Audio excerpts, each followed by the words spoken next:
Okay, so we're going to create an area plan here. And notice I'm on the first floor and I'm on the architecture tab. And I'm just going to drop down area in the room and area panel and click area plan. And then you get this little dialog box. We want gross building area, not rentable area. And we want the first floor. Okay, and I'm just going to hit OK. And it'll automatically create a boundary around the outside of your building and create the area plan. And that is the area plan right there. If you scroll down in the browser, you'll see now you have area plans and you're actually on this first floor area plan. Okay. So I'm just going to zoom in here. And I'm going to tag that area now just by clicking tag area. Okay, and you may get this message that no area tags are loaded. Would you like to load one now? And you just say yes. And tags are under the annotation folder and the area tag is right there. Hit open and it gives you the area tag and it tells me my house is 879 square feet. So that's all there is to making an area plan. Now, a couple of little things that it may be kind of review here. We're going to put that area plan onto a sheet. So I'm going to go down here to the sheets and I'm just going to replace the first floor reflected ceiling with an area plan because we're not doing a reflected ceiling plan. So I'm going to delete that. And then I'm going to right click, make a new sheet. And we're using the 22 by 34. Okay. And it created a new unnamed sheet here. I'm going to rename that as A3. And I'm going to call that the area plan. Hit OK. And I'm just going to scroll up to where the area plan is.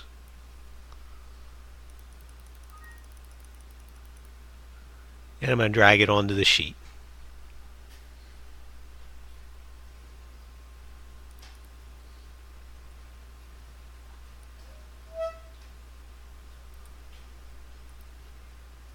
And I just accidentally closed project browser there. So there you got a quick lesson on how to open that back up again. Okay, so there's the area plan. Now what's wrong with that? Well, it's got these elevation tags on it and it's really small. Okay, so we're going to need to do some adjustment and you'll have to do this with most of the views that you drag onto these sheets. So I'm just going to go back up to my area plan again. I'm going to double click it. And the first thing I'm going to do is I'm going to turn on the crop region and I'm going to crop this view down to size.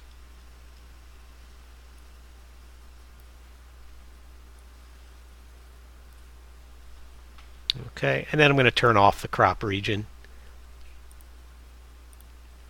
because I don't really need to see that. Now to make it bigger on the sheet, I'm going to adjust the scale.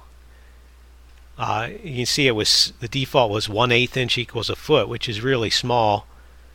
I'm going to go all the way to 1/2 inch equals a foot and see how that looks on the sheet.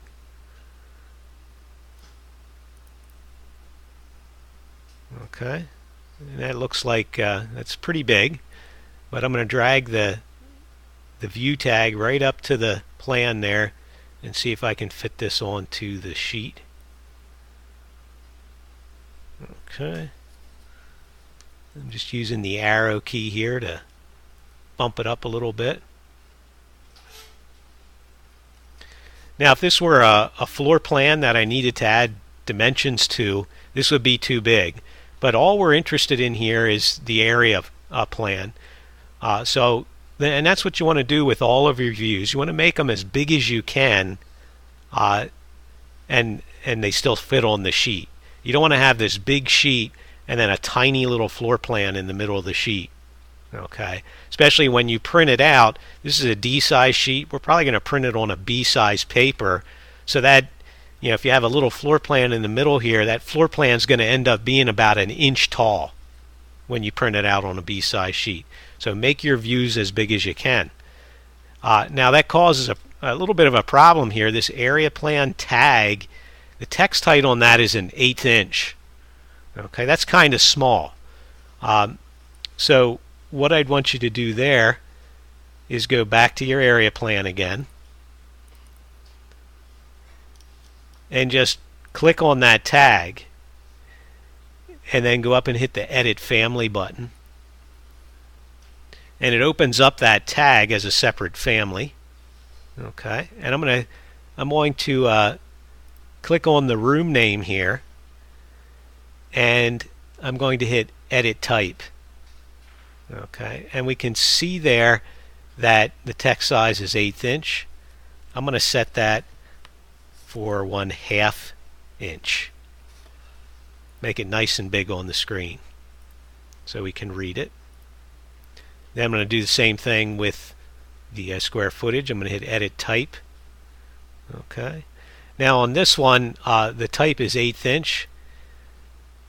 Okay, and I drop that down. It doesn't give me any other choices, so what I'm going to do is hit Duplicate, and I'm going to make a 1/2 inch label there, and then change the text size to 1/2 inch.